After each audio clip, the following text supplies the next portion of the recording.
Hello and welcome to the Watchin It podcast. On today's show, Robert says, "All hail the streaming lord." Donnell digs a hole. And on this episode of Severance... I know what you're talking about. I know what you're talking about. On this episode of Severance, so everybody's cheating. Everybody's cheating. Everybody gets some. Everybody gets laid. Everybody's cheating. I'm your host, Donnell, and with me, as always, is Robert. If this is your first time joining us, we just dive into different TV shows and movies that we're watching, give you a little insight about what we think about them, and hope you enjoy it. Yeah, Robert. This week we're talking about Severance Season 2, Episode 6. Attila, yeah. Yes. Quite the episode.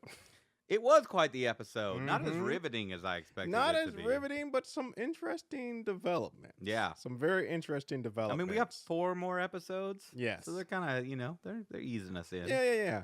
To the crescendo. As I said, we get one more episode this season than last season, so that's nice. Yeah.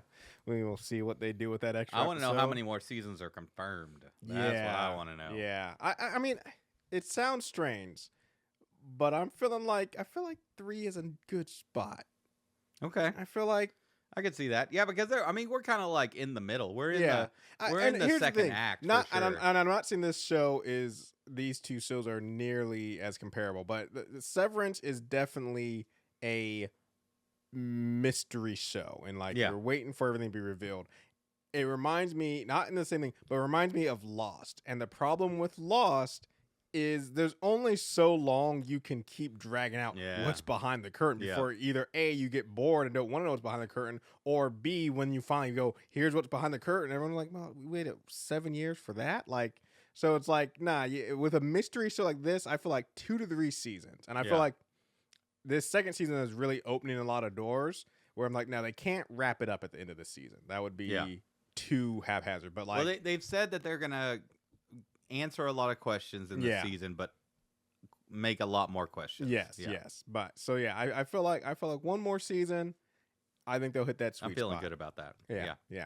And I mean, that just shows, like I said, it's one of those things that it just shows just the change in mindset I've had when it comes to TV shows. Because younger me was always like, nah, never end. Just keep giving me more. I always want more. And now I realize no, things need to end. There's an appropriate time. Not everything needs to be 3 seasons. Some things can go longer. You can get a nice 7 seasons show, but whatever it is there's an appropriate time for stuff to end, and it needs to. And younger me didn't understand that. Younger me was like, no, I want 25 more seasons of Severance. 25 seasons of Severance wouldn't be good.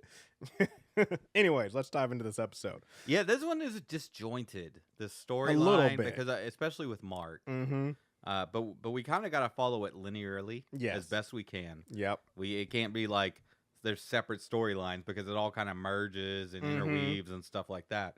So this is out with the scientist lady. Yeah. And Mark talking about his vision that he had just had in the previous episode. Yep. Basically starting out where the last episode ended. He was on the stairs, up where we left off. And he saw an image of Gemma, also known as Miss Casey, and he's telling her about it. I'm just just how shook. I mean, I guess it is seeing someone from the back from the dead, but just how shook Mark looks in this scene. Oh, yeah. He is just messed I mean, it's up. crazy because he talks about bargaining and stuff like that. And it's what if you thought that the person you loved had died? Yeah. And you went through this grieving process. He's still going through the grieving process. And all of a sudden, you've got to the at least she might be acceptance, alive. and all of a sudden it's this rug pull. Well, she's alive, and like I said, last episode was the first confirmation, 100%. He saw her, and it was not a memory of her that he had before. So it's he knows this is something that has happened since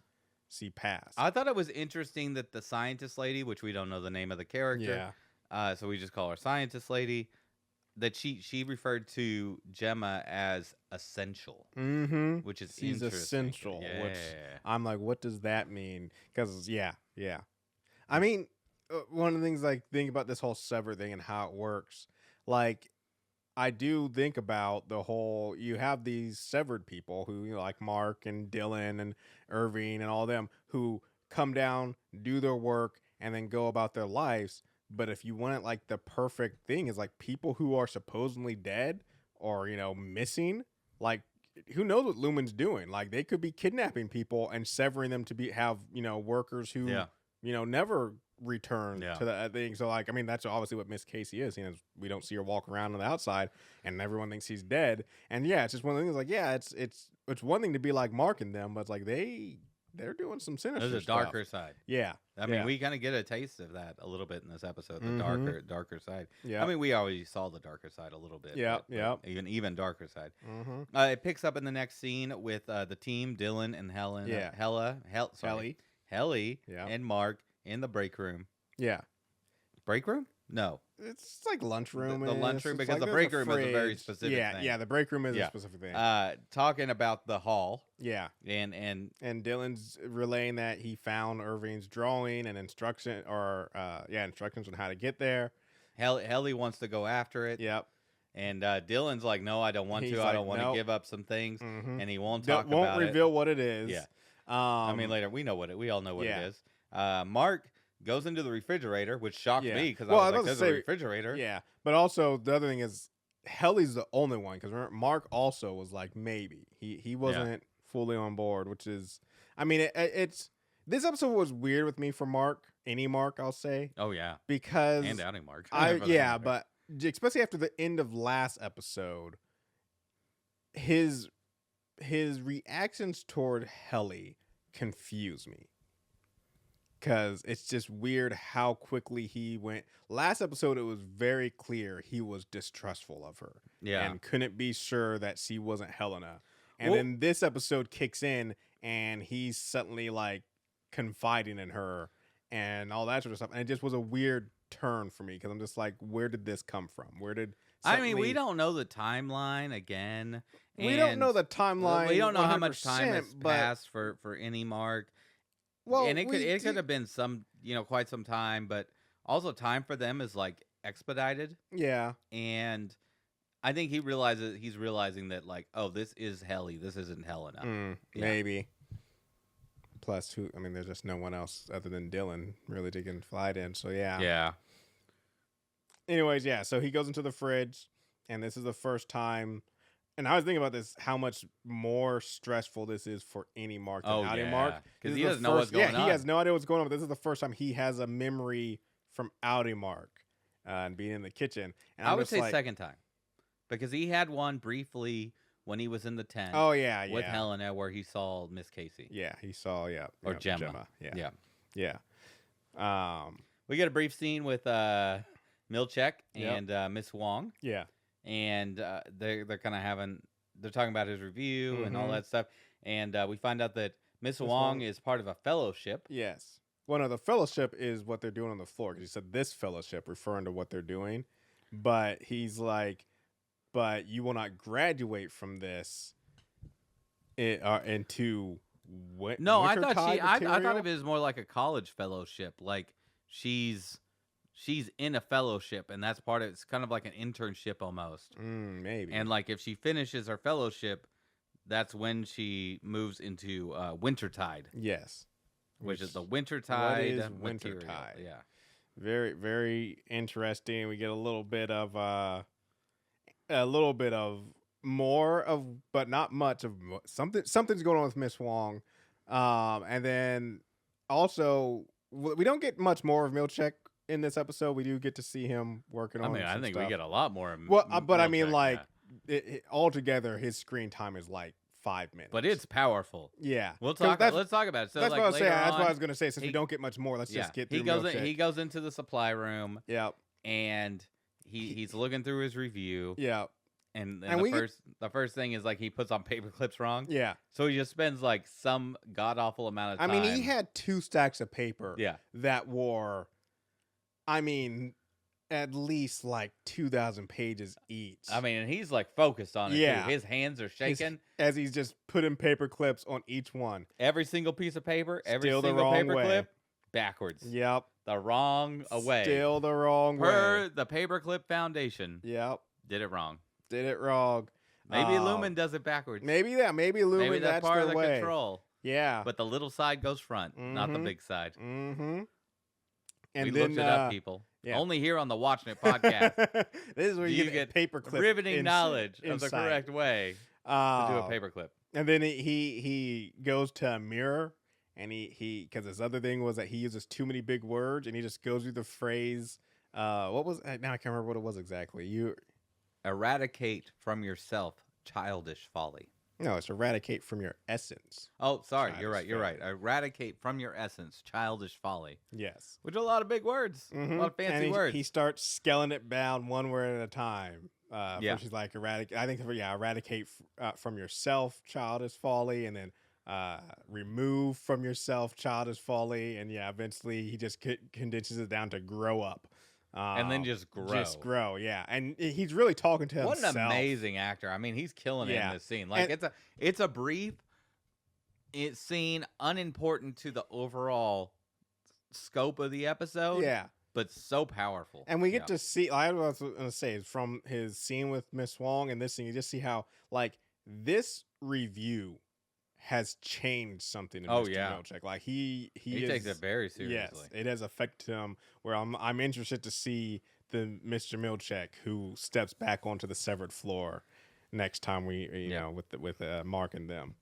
We get a brief scene with Mark and Helly in the stall of the bathroom where he tells her that everything that happened during the camping trip. I'm like, that's something you keep locked tight. I was like, no, Mark, no. And then you definitely don't afterwards start trying to explain it. He's like, I thought it was you. And I wanted it to be you. And I was like, just stop, Mark. Just stop. Yeah. You've already dug the hole. Don't keep digging, man. You're already down. The scene later on in the hallway where he's like, "Would you like me to describe it?" I'm like, "No, dude." I was like, no. "Stop it!" But also, this is from a guy who, like I said, he doesn't have much inexperience. I mean, that's one thing I was thinking about. Jumping ahead, when they go to have their moment and get busy, I was just like, it's a good thing that Mark did with Helena. Yeah. Because if he got some experience, he wouldn't have any idea. Neither would Helly. And I mean, and you'd be like, oh, too inexperienced. I mean, yes, too inexperienced people can have sex. But like, this isn't just inexperience. I don't think they fully even know what it is. Like, so I don't even know what it would look like. We get a quick scene not a quick scene, but with Dylan and his Audi's wife. Yep. Where they're just talking, and he's talking about super happy. They're starting to flirt. Yep. I was like, Dylan laying down a little game. It's a terrible game, but he's still laying it down. I called it. The wife wants the NED. Do you think they went all the way? I mean, we see them kiss. No, I think they hugged, and then I think they kissed, and then I think that was the end of it. Yeah. But I think by the end of the season, full on. So I mean, this is a question. Like I said, so I'm loving this storyline. I want more of it. So is he cheating? Yes. Okay. All right. Yes. It's still Dylan. It's still her husband. I think at this point we have determined that innies and outies are separate beings. The church, yes, has declared it. Yes. True.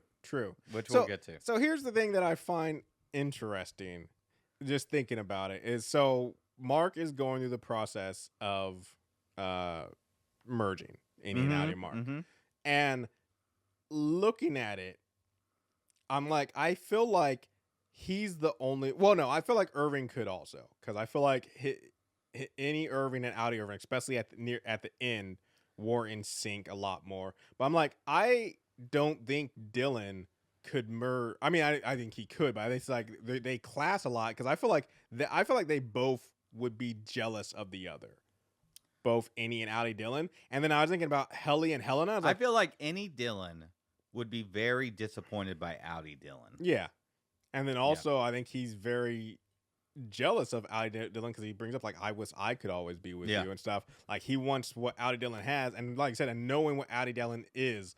How, like I said, in his mind, he's not succeeding and he's not doing well. He's like, why does he get all that and he's not even doing anything, and I do all the work? And I feel like outie, especially once outie Dylan finds out about innie Dylan macking on his wife, like, he's definitely going to be upset about that. And then I just think about Helly and Helena, and I was just like, they are, like, when Helly is talking a little bit later about how she feels so violated by what Helena did, I'm just like, there is no world where these two, like, how would that brain coming together, like you would go insane. I mean, that would destroy the marriage. Well, let's finish up with Dylan's story.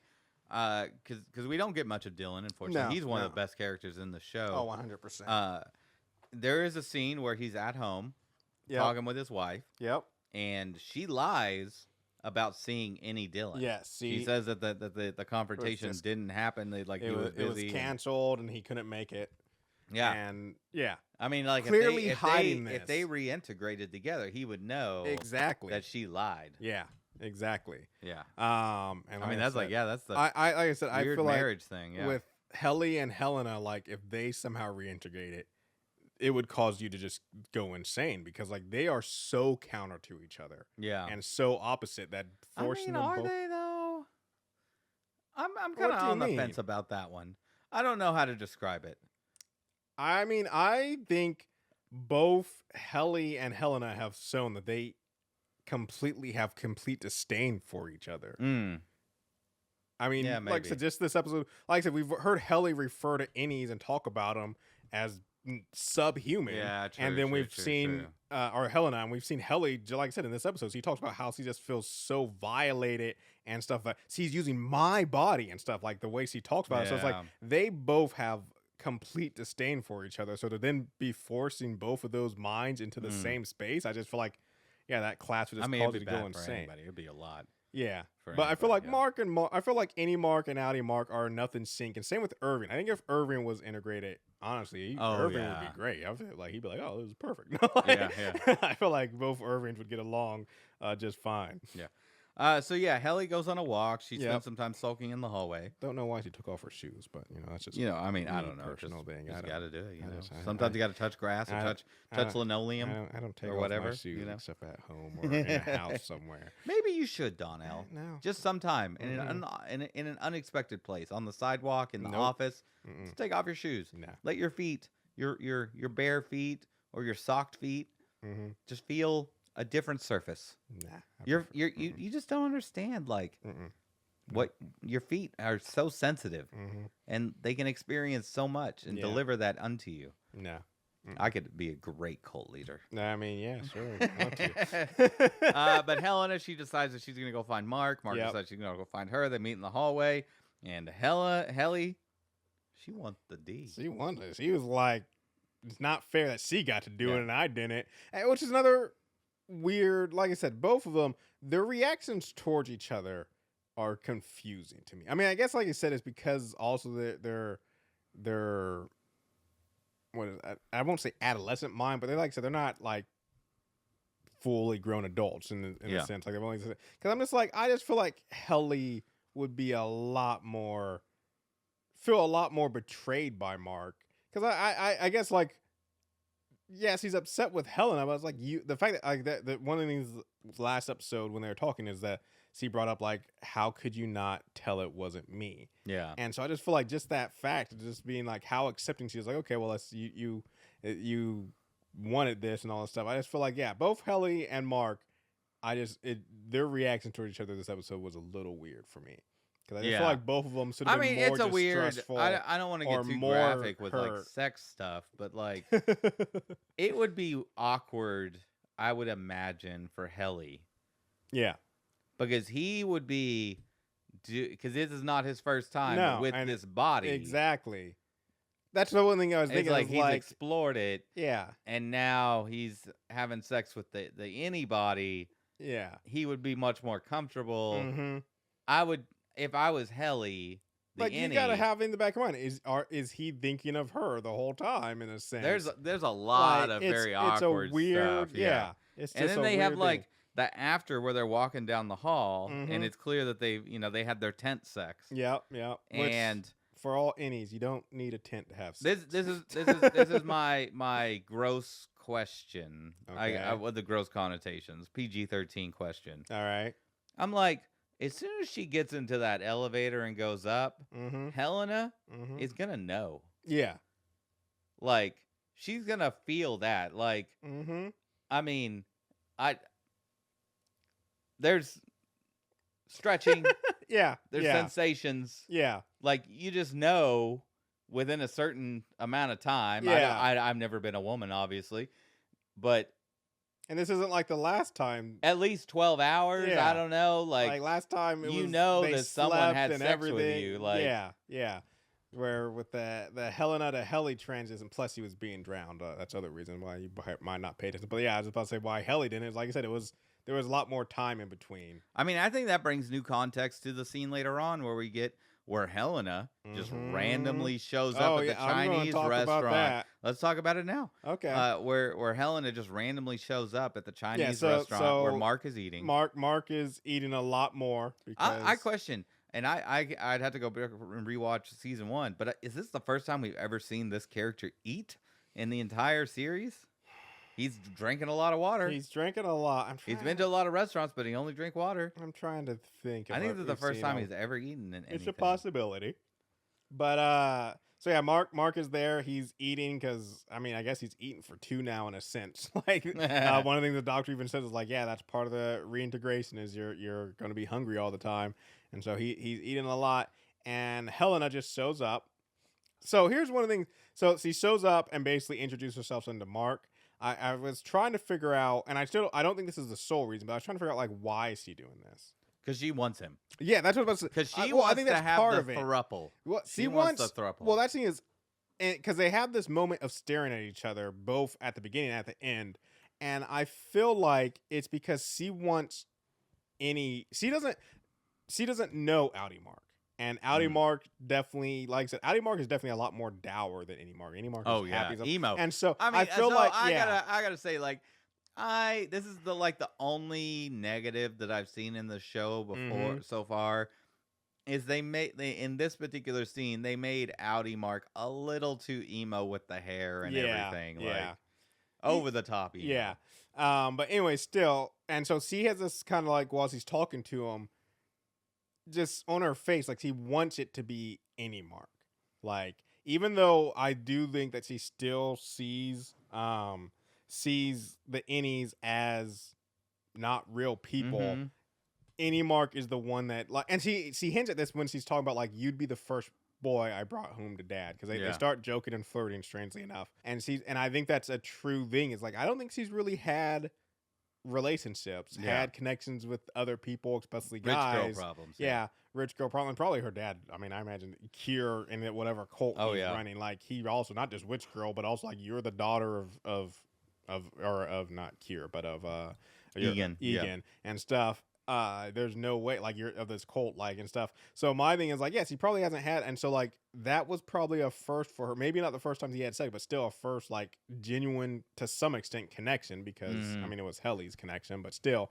And so like that's something I think she's still the first time she ever felt somebody loved her for her, and not for who her family was, and the grander. But that's the twisted part about it, though, is someone didn't love her for her. It was someone loved. Yeah. No, I mean it's complicated. It's complicated and crazy. It's some bizarre stuff. That's what makes stuff. this one of the greatest shows of all time. But I just was like, I feel like there's more of a reason why she showed up there, but I do feel like part of it is her just trying to see if she can have the same relationship with Audi Mark as he had with Innie Mark, seeing as Innie Mark is no longer obtainable to her. Yeah. So here's another question. Actually, this is just not a big thing, but during, like I said, so Dylan is meeting with his Audi wife, and Helena, before her and Mark hook up, she's having her time in the hallway, and Mark goes back and he's working on the file. Yeah. And one thing they keep bringing up is like Mark is almost done working on his thing. Last time we checked in, he was 82%. Yeah, he's almost done working on down with Cold Harbor. And so my question, because like I said, remember they changed up his team, and like also most of his team hasn't working.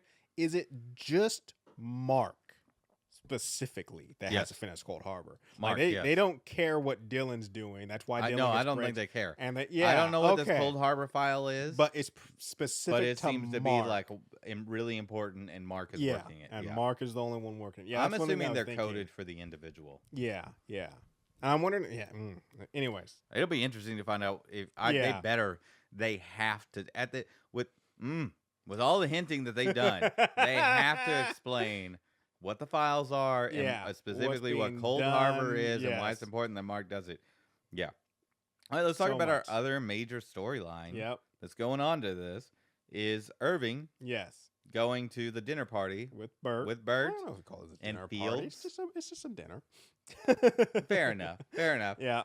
Three's is company. Yeah. Yeah, so he goes over to Burt and Fields' house. Fields is very antagonistic towards him, which part of me is like, come on, Fields, but the other part of me is like, kind of get it. Yeah. On some levels, like part of me is like, it's not their fault, but also like it doesn't matter. It kind of also hurts a little bit seeing you, especially because your husband did, even after the fact. I mean, yeah, I would want to know why this man showed up screaming at my house, but also your husband did connect with him after the fact, and it makes you question. Yeah. But still, yeah, we learn a lot of things. We learned that Burt's real name is Attila. No, Attila is his nickname.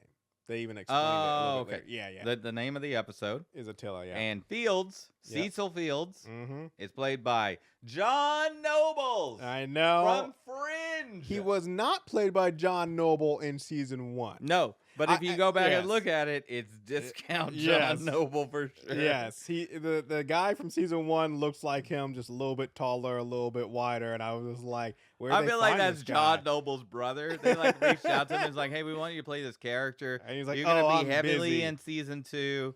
But we only need you for like 10 seconds in season 1. He's like, let me send my brother in. He's like, okay? I ain't got time, but I'll be there for season 2. Yeah. I mean, I don't know if that's his brother or not. Unfortunately, I did look it up. He is going to be in 4 more episodes for the rest of the season. Yeah. So I'm like, oh, that's a lot. That John Noble's going to be in the rest of the episodes. Like, he's got Lumen Insider for sure. I don't know. I mean, maybe, but I don't think it's just him. No, I do not think it's just him, because so they're having this dinner. We get a very interesting philosophical talk about the innies and outies and whether or not the innies have their own souls, and they're saying that their church, they were going to church, and it was a sermon about severed people, and how the pastor there basically was like, yes, innies have their own soul, they have their own consciousness, and they can go to heaven. And it's just a interesting thing of, I guess, a very kind of dark and somber thing, because like basically Burt, because of the life he has lived in his past and his younger days, he's pretty sure he's not going to heaven. And so his whole reason for being severed, supposedly I'm putting supposedly because of some later stuff, but supposedly is because he wants to have a part of him go to heaven, so he wants any Burt to go to heaven. I got some problems with this logic on several levels. Okay. First, does Burt not understand how Christianity works? What do you mean? Because it's not about not sinning. Oh yeah, no. It's about realizing that every person is a sinner. Yep. It's about requesting forgiveness from yourself and from the Lord, right? And accepting it yourself and being accepted for your sins by the Lord. That's what gets you into heaven, right? Well, I mean, it's not about being a good person. You try and be a good person. Once again, it's two things. Once again, is whether or not the story is true is still up for debate, and then B, even if it is true, because of the whole separation of innies and outies, it could just be more of a gambling thing. It's like he doesn't know what any Burt's doing down there. Maybe any Burt is finding the Lord and is getting. Well, I mean, salvation. that's the bigger problem, right? It's like you can't his assumption. Yeah, his assumption is like, oh, the innie will be the one that goes to heaven. Right. I've got so much to say about this. But does the innie know about the Jesus and the Lord? Yeah, does the innie go to church? Does the innie know? It's the gamble that he needs to be. He is a sinner that needs to request forgiveness. Right. And if he doesn't know that, whether he's a good person or not, he's still a sin. Yeah, and they're both going to hell. Like I said, I think this is just the game. Like I said, they phrase it as if they're certain, but I think that's the gambles, because you don't know what. Maybe innies do have church down there. You don't know, because I think his outies never go down. He doesn't know. He's just taking a risk. It's he's rolling the dice, Robert. My biggest problem with this, as a man who has read the Bible several times, I'm an atheist for the listeners. Yeah, but I have read the Bible several times. When you go to heaven, it's till death do you part. Mm-hmm. Your marriage is dissolved. Yep. Everyone who's like, where I'm gonna get to see my wife in heaven. No. That's over. It's in the Bible. Yep. When you die, it's wiped clean. That marriage is irrelevant in the eyes of the Lord. No? What do you mean, no? Reread that stuff. I mean, just because you're not married doesn't mean you can't see people. Nope, that's not how it works. That's not how it works. It's in the Bible. We'll have that conversation another time, don't know. Yeah, I gotta know where. And anyways, but still, no. You're no longer married when you go to heaven. It is over. It's done with. You are free. Yeah. It is separate entities. Whatever. But once again, but anyway, this whole logical situation of like the innie is going to go to heaven. It's like he doesn't understand how heaven works. Well, but in his outie form, I think that leans. I think that leans more into as I already was saying is I think this is just a story that Burt and Fields made up because I feel like Burt is a lot more like as you said, Fields is the insider because one of the other things that comes up at dinner is that Burt has been working for Lumen for 20 years, but severed offices and Severance has only been around for 12. Yeah. And so I feel like a revelation that he plays it off as Fields just made a mistake, but I feel like a revelation that's I think it's true. Yeah, I think it's true also, and I think Burt is a lot deeper into Lumen than we know. I'm also surprised that Severed has only been around for 12 years. Yeah. That's not long at all. My car is older than that. Like, Jesus. But yeah, I think we're going to find out that Burt is a lot more than Lumen because we just get a interesting little, well, two things. And so this is what I was owing about at this scene is, so as Irving is leaving, we kind of get a sinister look from Burt as he's watching, Irving leaving. And the other thing I thought about is during this dinner, Mr. Drummond is in Burt's house. Yeah. Going through stuff. And I had this thought of Mr. Drummond is there because he knows Irving's at dinner. And that's what's like Burt is working with Mr. Drummond. I thought Fields was going to be the evil one. But maybe it's Burt. I think 100%. By the way, can we just talk about Christopher Walken for a second? Yes, we can always talk about Christopher Walken in this episode.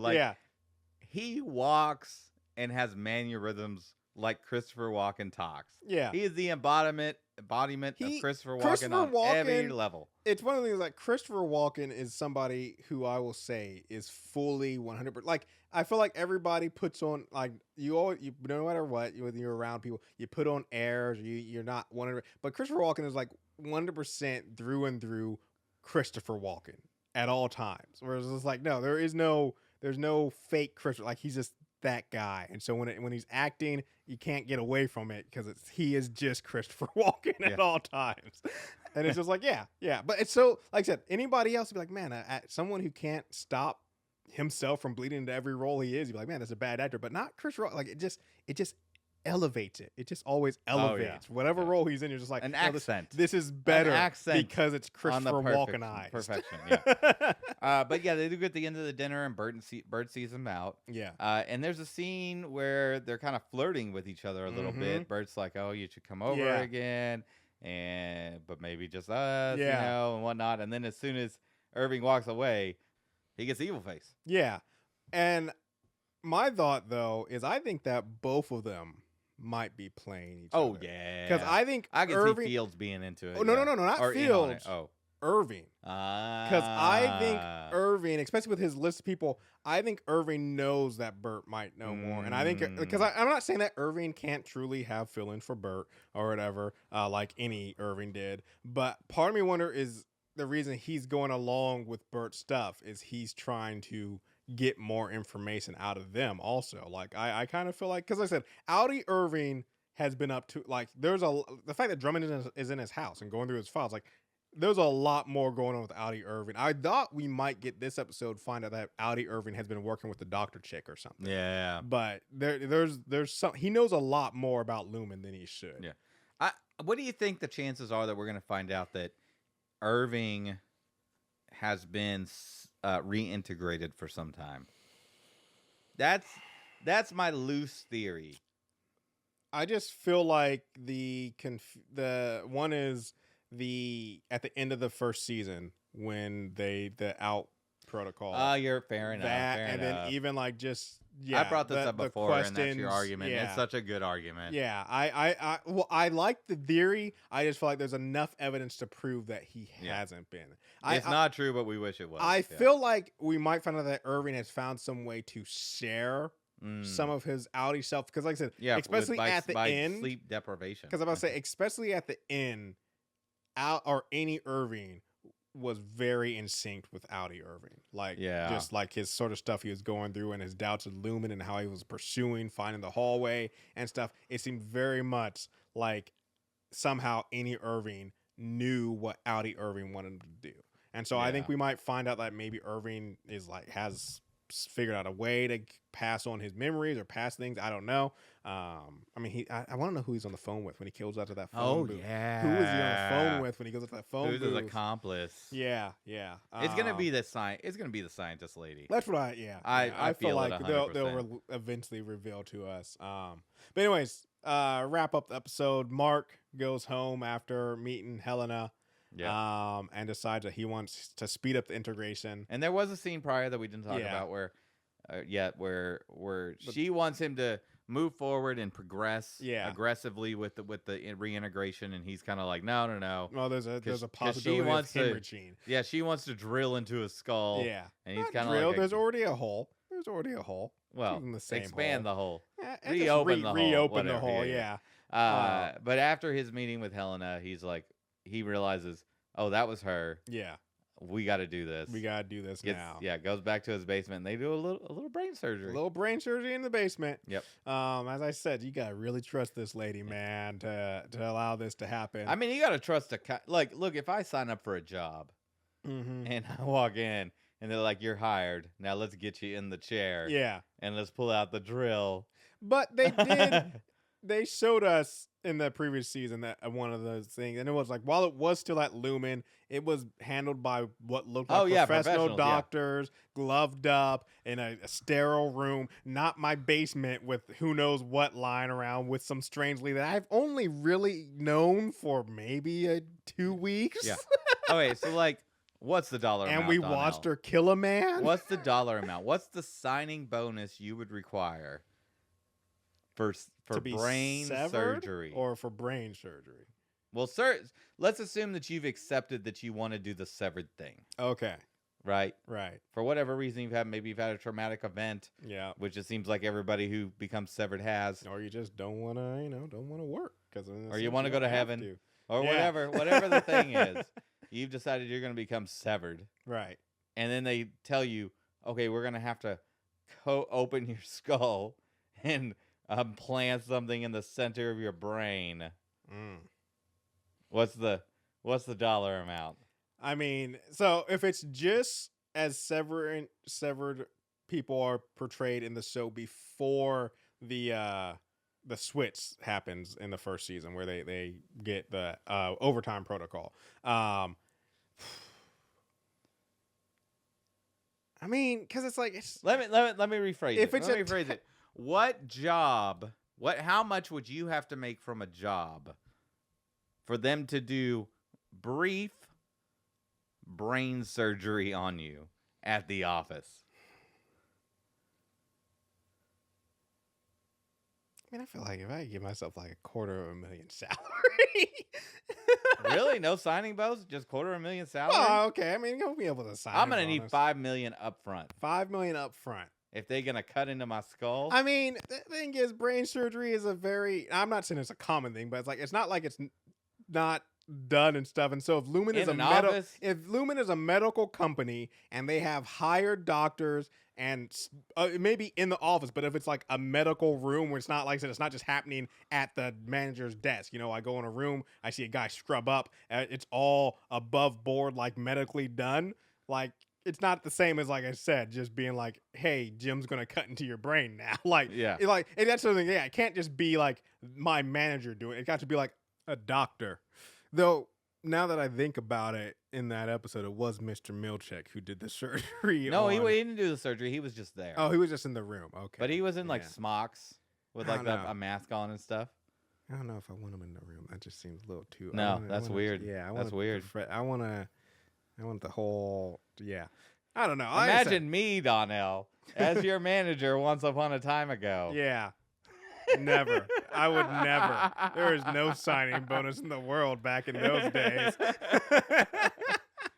But anyways, to wrap things up, they do the procedure. Mark starts having some very insane reactions to it.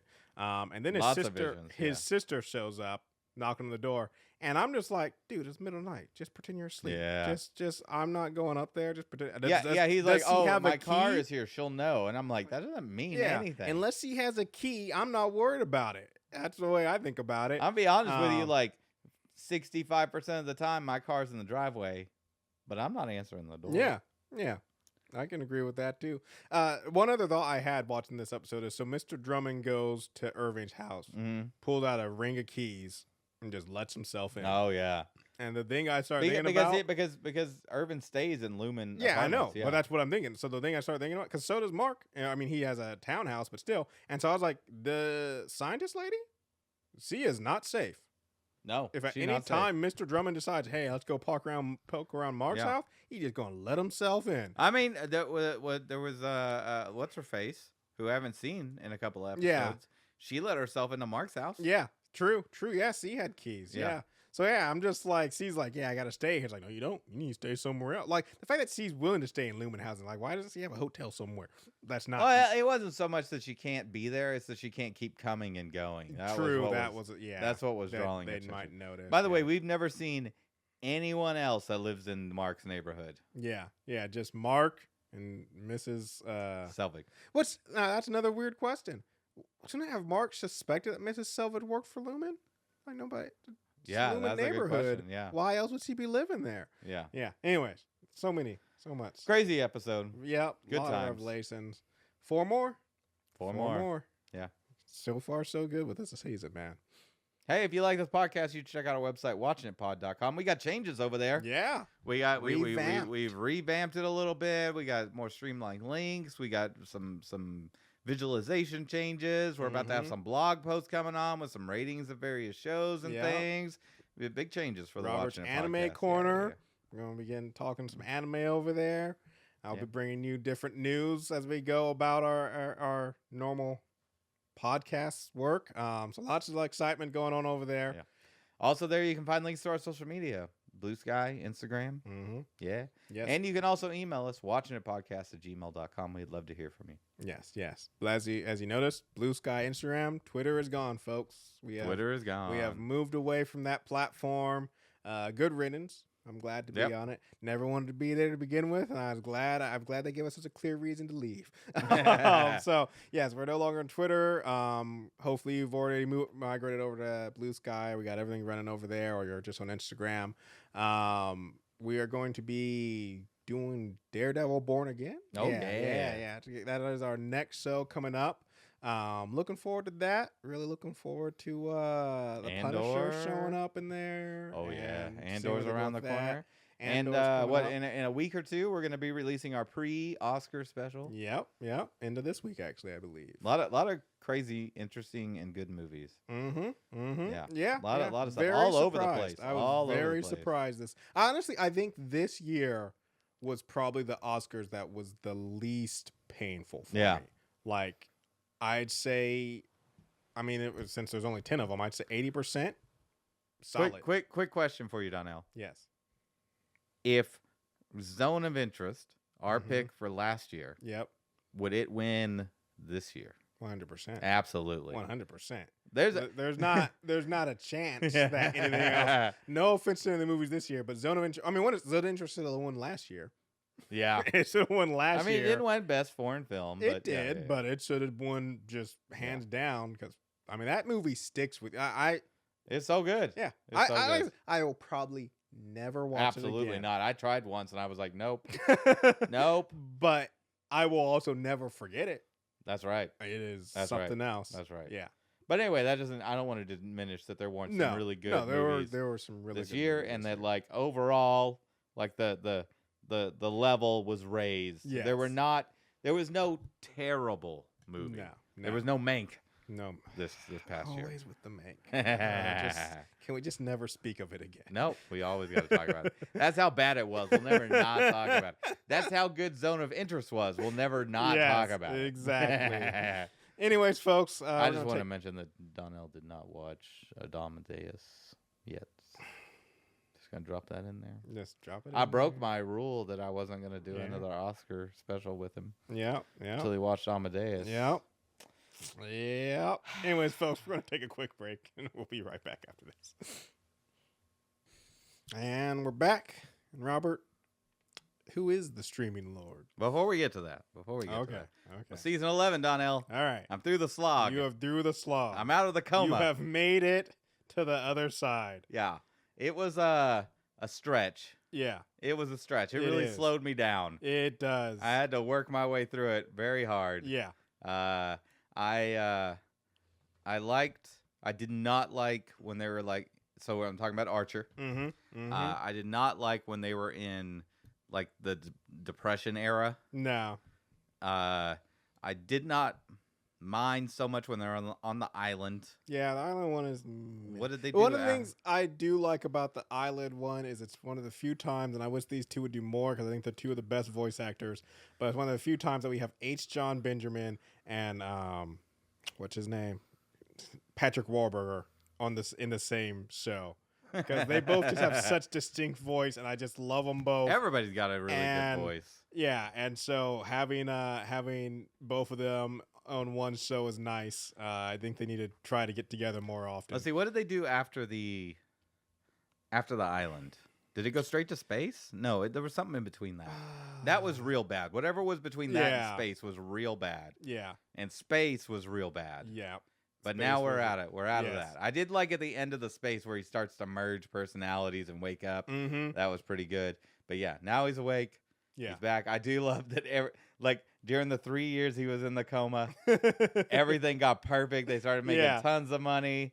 Everybody got their stuff together. Yeah. And then within a week of him being back, everything is falling apart.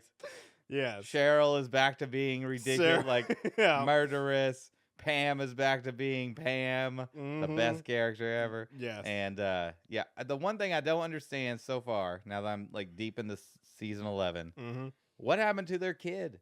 He's completely disappeared. The child. Does he come back? Oh, okay. He does. Yep. She.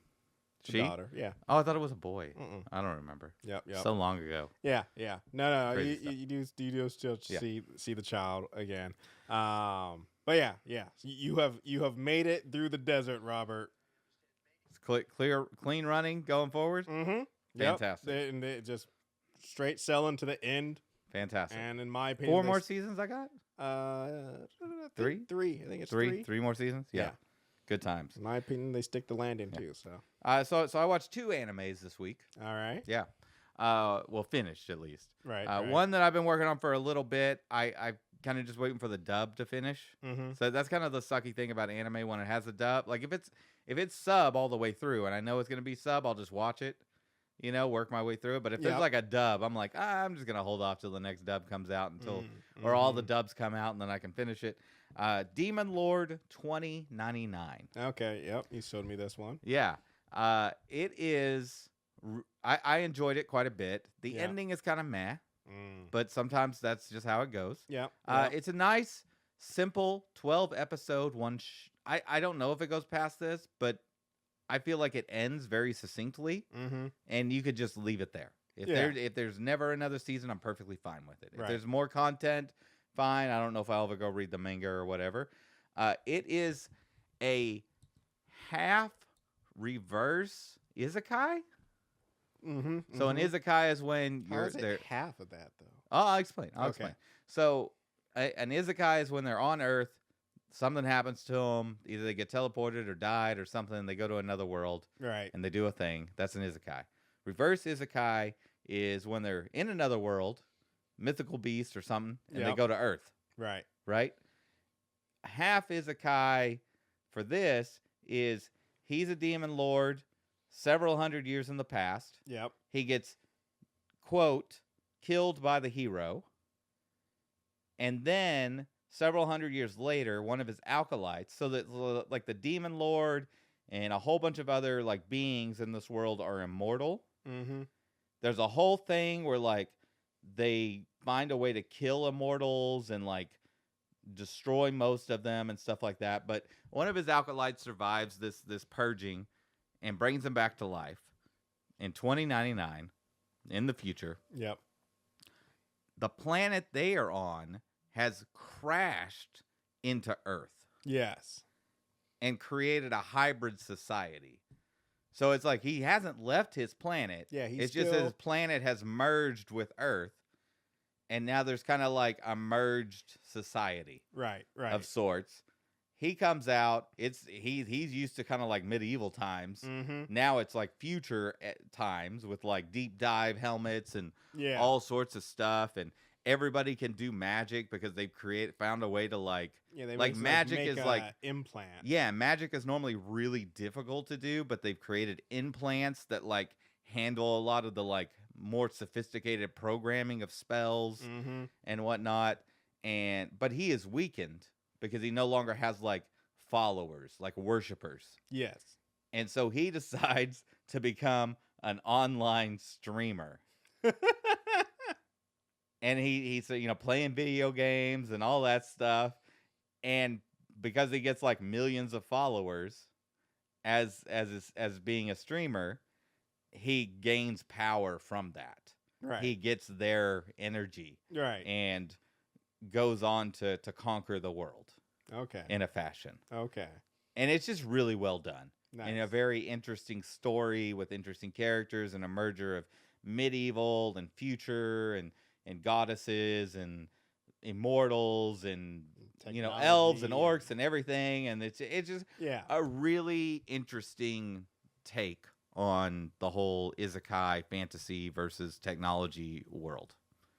Again, not a big fan of the ending. It's kind of meh, but that happens. Yep. But the journey sometimes. Another anime that I started and finished this week. My instant death ability is so overpowered. Okay. This is another weird kind of merger of Earth and another world. Okay. I do not like the ending at all of this. I don't know if there's ever going to be another season 2 or be another season or whatnot. And it is kind of slop. Isekai slop. Okay. To a degree. But they really kind of touch on some interesting things. So basically you have a child, I don't want to say they're human, on Earth who, if they look at someone and think or say die, they die immediately. Okay. Also has the ability to feel if someone has aggressive intent towards them. Okay. This child so you can't, is like sneak up and kill this kid. Correct. And they don't necessarily have to look at you. Okay. Like they don't have to, just if he feels aggressive intent, he can just think die to that aggressive intent. Yes. Intent. It gets wild because he can't just kill anything. He can kill concepts. So like there's a scene where he's falling 1,000 stories off a cliff, and then he survives, and another guy's like, "How did you survive?" And he's like, "I killed my momentum." I just killed the momentum. It's ridiculous. Yeah. But fun in a lot of interesting ways. So this child on Earth, he's called Alpha and Omega. Okay. They have him in a bunker 100 stories under the ground in a do with virtual somebody reality that powerful. simulation. Okay. And it kind of starts, it jumps around like the timeline and stuff throughout it. But they bring in like a lady who's going to be like his teacher and take care of him. She doesn't really know what's going on and all this stuff. Anyway, he ends up getting out. He kind of goes to school in a certain way. And he ends up on a bus with a bunch of other students. The entire bus gets teleported to another world. Okay. very kind of fantasy isekai world. Yep. He's still got his instant death ability, and he uses it like crazy. I mean, he's since a wild child of like 5. Yeah. He's had this ability, so it's nothing to him. So anybody who like gets in his way, he's just like die. I mean, he kills hundreds of people just nonchalantly. And his companions are kind of like, oh, you're my best friend, blah, blah, blah. But in the back of their head, they're like, this is a terrible monster. I mean, but that's also horrendous. I would react that way to him, too. Like, oh, you're awesome, man. Let's hang out. But it's not like they're scared. Like, they're friendly to him. But in the same side, they're, like, terrified of him. Yeah. But they're his friends. Yeah. But they don't have any ill will to him. So he says sometimes they'll be like, are you going to kill that guy? And he's like, why? He doesn't have any ill will towards me. He's not being aggressive. Yeah. But, like, he kills gods and all sorts of crazy beings. But yeah, I mean, it's like I said, it's slop to a degree, but there's really interesting things that happen. So like one point, the like quote goddess that summons him to the world is like trying to figure out what's going on with this being. Cause she gives them the powers, but now this person from another world has come in. And she summons someone that knew him intimately from the other world and brings in like the head scientist that was overseeing the project of keeping him contained on Earth. Yeah.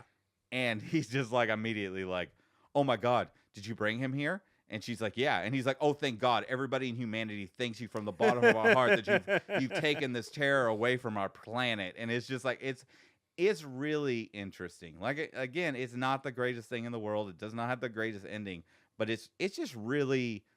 It blew me away in certain like looking at the concept in a certain way. Yeah.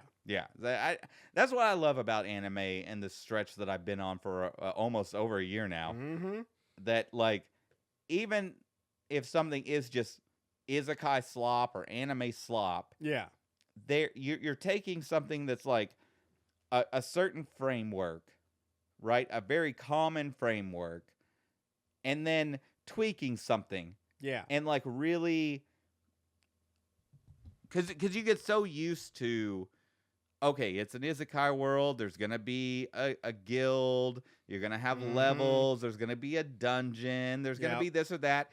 And then you can tweak one or two things and really inspect those very specific items while having the framework intact. That I just love it. I really do love it. It's fun, and it allows you to focus on that particular oddity within a commonality. Yeah. So that way you're not just like, oh, everything's weird.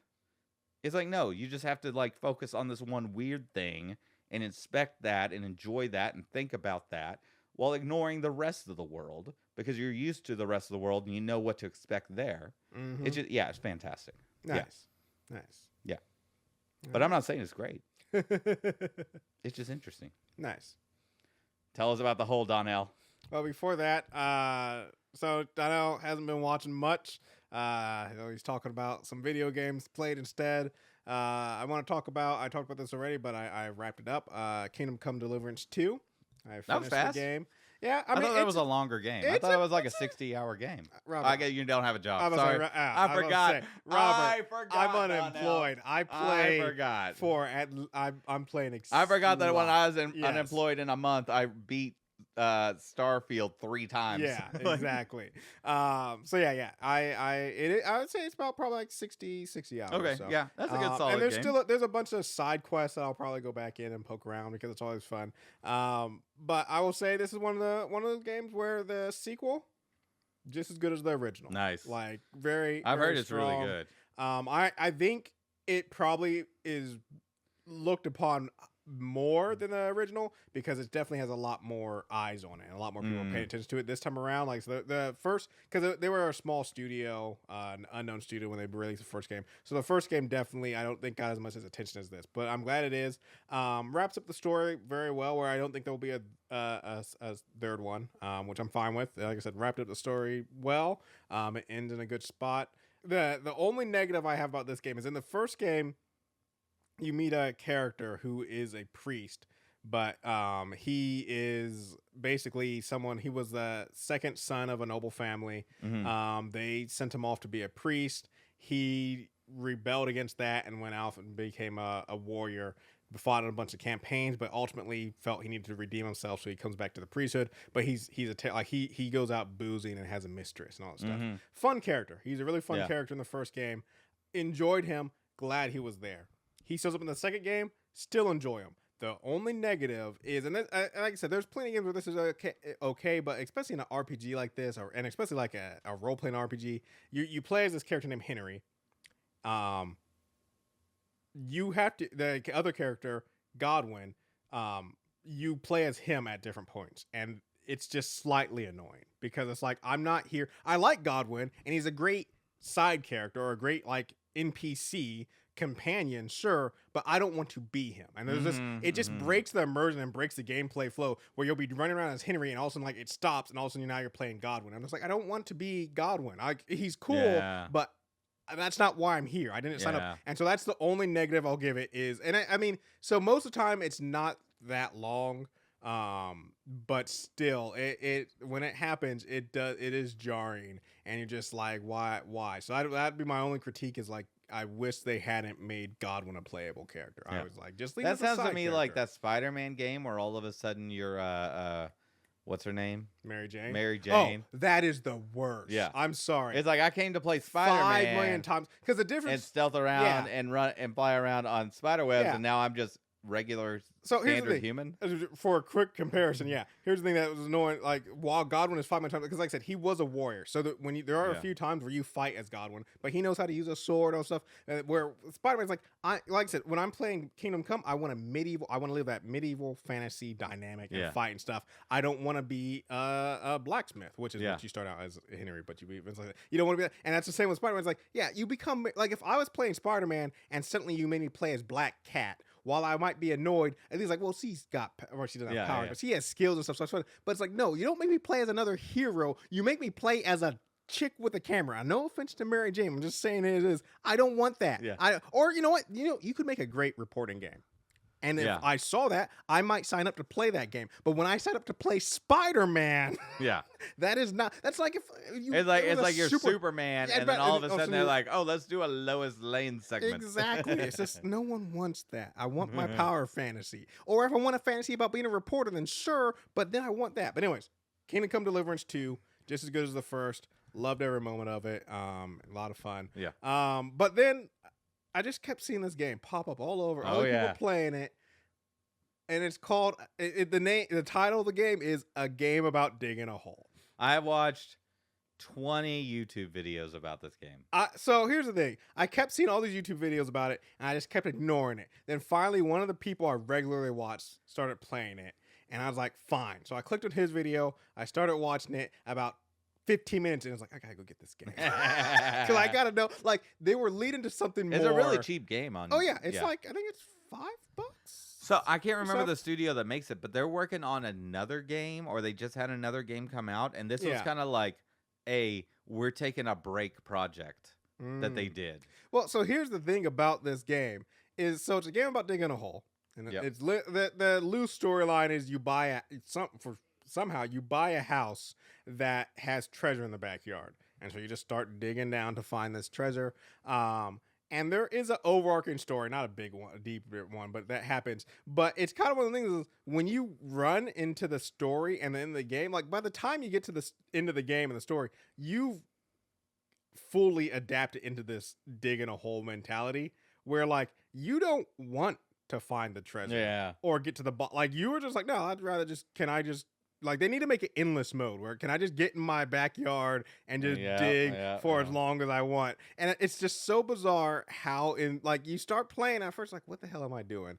And then after a while you're building tunnel systems and getting lights set up just right as you need to go deeper. And then you're just like, it's just a bizarre little experience. It's a quick game, which is partly disappointing because, like I said, eventually, like there's a replayability. There's replayability, but it's always going to come to the same conclusion, and it's always going to be it's always going to end before. Like I said, by the time you get to the end of the game, you have elevated past the point of wanting to know what's going on in the game, and you just want to dig a hole. Like you just want to dig a hole. So if the developers are listening, and just release. Yeah, give us endless mode. Just give us endless mode. Just give us endless mode. You just keep on digging and just keep going down. Yeah, I mean, because once you get the tools upgraded, it's just bizarre. And the name of the game is A Game About Digging a Hole. Yes, $4.99 on Steam. Exactly. It's by the same studio who is making Solar Punk, which is a crafting survival game, which I'm very much looking forward to. Okay. And this was kind of like just a side project for them while they were doing that. Well, just like great success. Yeah. And like I said, it's a lot of fun. I've enjoyed the YouTube videos that I've watched. If you wanted some time just to, I mean, you just get enthralled with it. It's sucked. It's $5. It's gonna kill a weekend. Yeah. Who can't beat that level of price to entertainment value? Mm-hmm. It's 100%. We are not sponsored by Cyberwave. But if you wanted to. Yeah. All right, everybody. Thanks for joining us on this week's podcast. Next week, we're going to be back with more Severance, Season 2, Episode 7, whatever the name is. Super excited.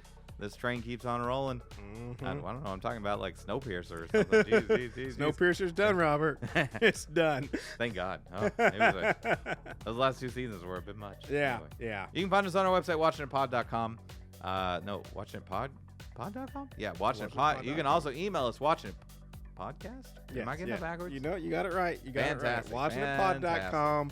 Watchinitpodcast. It's almost like we've been doing this for like 4 years. I mean, I feel like we have been doing it for 4 years, and yet you seem to not be able to get that. This technology, who even knows? You want me to wrap it up, Robert? Yeah, I do. All right, folks. Anyways, if you've enjoyed us, please give us a rating, reviews, 5 stars, and thank you so much for listening. Bye.